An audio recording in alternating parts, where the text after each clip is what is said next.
Salut à tous les amis, bienvenue sur l'atelier d'Adrien. Aujourd'hui on se retrouve dans l'emplacement qui sera donc le terrain des poules, le poulailler, pour installer des arbres fruitiers. On en a deux, on a un cerisier bigarreau de la variété Vannes et une nectarine Nectared 6. Ce sont deux arbres qui résistent à des grands froids jusqu'à moins 20 degrés. Ici c'est déjà allé un petit peu au-dessus de moins 20, moins 23, moins 24 degrés. Donc normalement ça devrait le faire, surtout qu'on a pris des voiles d'hivernage si vraiment il y en a besoin. J'ai décidé de mettre ces arbres ici, donc au niveau du poulailler, parce que un, ça ne va pas gêner au niveau du potager, et de deux, mettre les arbres fruitiers directement dans le poulailler aura plusieurs avantages. Premièrement, il va donner de l'ombre à nos poules à des endroits, il va aussi les protéger avec son feuillage de la pluie par endroits, donc il y aura des zones qui vont être plus secs que d'autres, donc ça fait des endroits intéressants. Et en plus de ça, quand les fruits vont tomber, eh bien, elles vont se régaler et moi, j'aurai pas à les ramasser. Du coup, j'ai fait en sorte au niveau des emplacements pour que dès que le soleil arrive au niveau du potager et du poulailler, ils ont le soleil directement. On est en altitude, donc ce sont des arbres qui ont normalement des périodes de floraison et de fructification données. Donc, on est pour le cerisier d'une floraison entre mars et avril et une fructification pour juin. Je pense pour le coup qu'on va avoir plutôt un mois de décalage, en tout cas pour la fructification, vu que ici l'hiver est un peu plus long, le froid est un peu plus long. Vous savez, il faut savoir qu'ici on peut avoir de la neige jusqu'en mai, ça arrive, jusqu'en juin même c'est déjà arrivé. Mais bon, là on parle de cas extrêmes, mais normalement jusqu'en mai, jusqu'en avril on peut avoir de la neige. Donc c'est pour ça que je pense que ça va être un petit peu décalé. Donc le potager, le poulailler, j'ai pas pu trop m'en occuper pour l'instant. D'un côté, je viens de commencer mon apprentissage. De l'autre, on a eu pas mal de périodes de pluie et donc pas moyen de s'en occuper. Il est rempli de nouveau d'orties de partout. Donc là, on va passer un petit coup de grelinette et de râteau pour retirer le plus de racines possible dans la zone où je vais planter l'arbre. Et on va creuser son trou. Donc là, je ne vais pas avoir besoin de les tailler quand je vais les planter, puisque ça a déjà été fait, et peut-être qu'en février ou en janvier, avant la floraison, il faudra que je fasse une petite taille de plus si d'autres rameaux sont sortis. Donc on va se mettre au boulot, c'est parti pour la grelinette. Alors on fait un petit coup de grelinette pour décompacter le sol.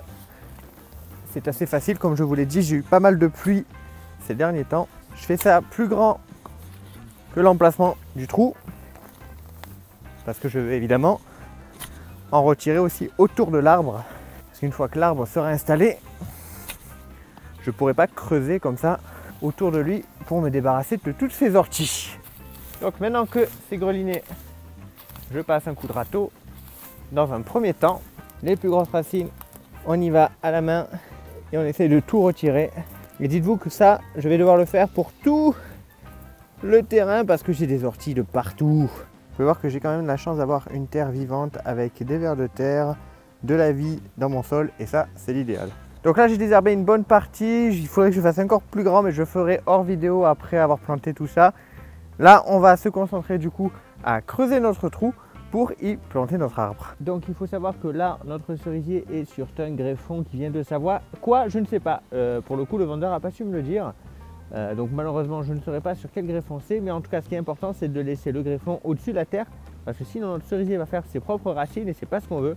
On veut qu'il dépende de ce greffon qui est donc plus résistant que notre cerisier. Il va falloir que je fasse quelque chose de aussi profond que le pot, et même plus encore, puisque moi je vais mettre une couche au fond avant donc de mettre notre arbre. Donc il va falloir faire quelque chose de plus profond que le pot.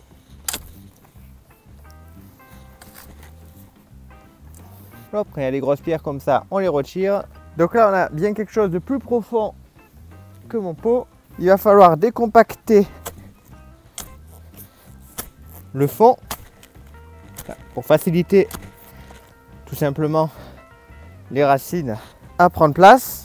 Donc une fois que c'est fait, qu'on a décompacté la terre, on a donc notre bonne terre qui est en bas, mais malgré qu'elle est bonne, on va quand même lui apporter quelques amendements pour avoir vraiment le plus de chances que notre arbre prenne et se sente bien ici. Donc pour faire un bon amendement, il y a différentes recettes. Moi je vais vous donner la mienne. Premièrement, je mets du terreau simple de plantation. À ça je rajoute une poignée de corne broyée.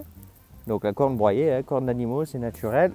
On va rajouter une poignée. Je suis allé en forêt et j'ai récupéré ceci. C'est quoi?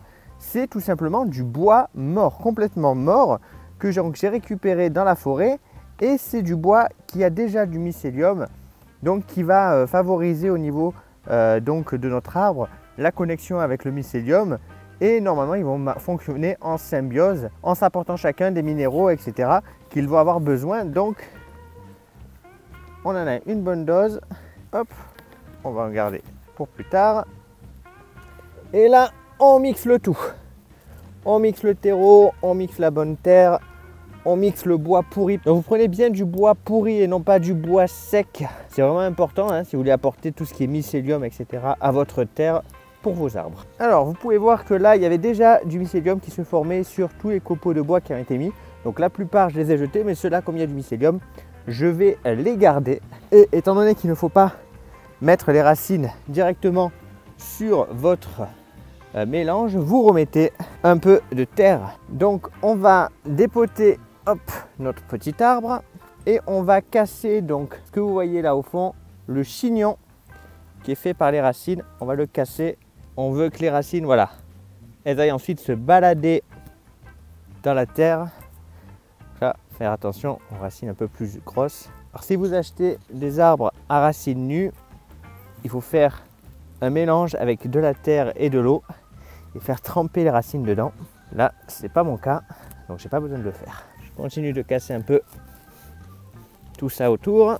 Donc normalement, l'angle que fait votre arbre est lié au vent fort. Donc c'est qu'il avait l'habitude d'avoir du vent le plus fort de ce côté-là. C'est justement ici aussi le cas. S'il a du vent, ça va être de ce côté-là, donc je le laisse dans cette position.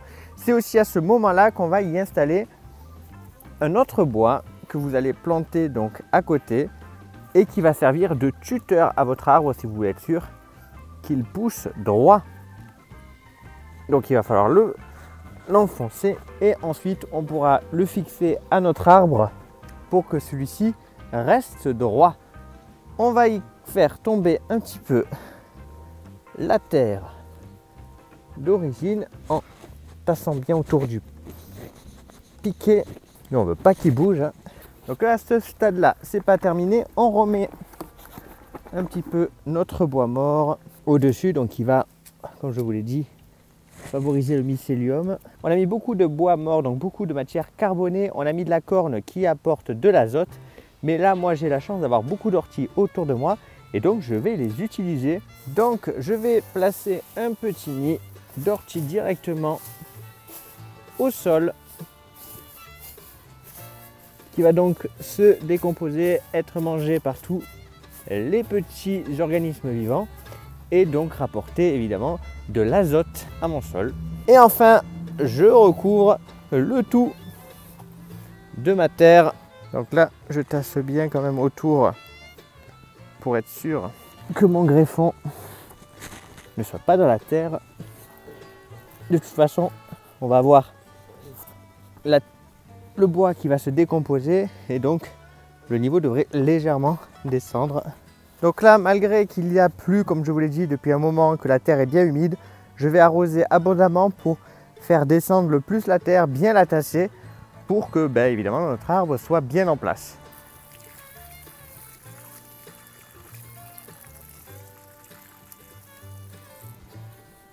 Alors certains avec la terre font des écuelles autour de l'arbre pour bien garder l'eau.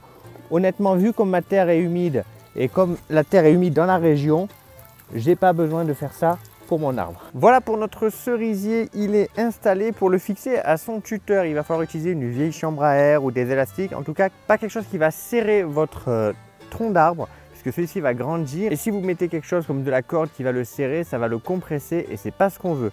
Donc on va mettre quelque chose plutôt d'élastique qui va permettre tout simplement à l'arbre de grandir tout en le fixant à notre tuteur. Maintenant vous connaissez les étapes, je vais faire la même chose avec mon nectarinier et je vais aussi désherber un peu plus autour de mon arbre pour être tranquille, parce qu'évidemment maintenant que les racines vont pouvoir s'étendre, je ne vais pas y aller avec ma grelinette et prendre le risque donc d'abîmer les racines de mon arbre. Je précise que j'ai mis un seul cerisier et une seule nectarinier parce que j'ai pris deux variétés auto-fertiles.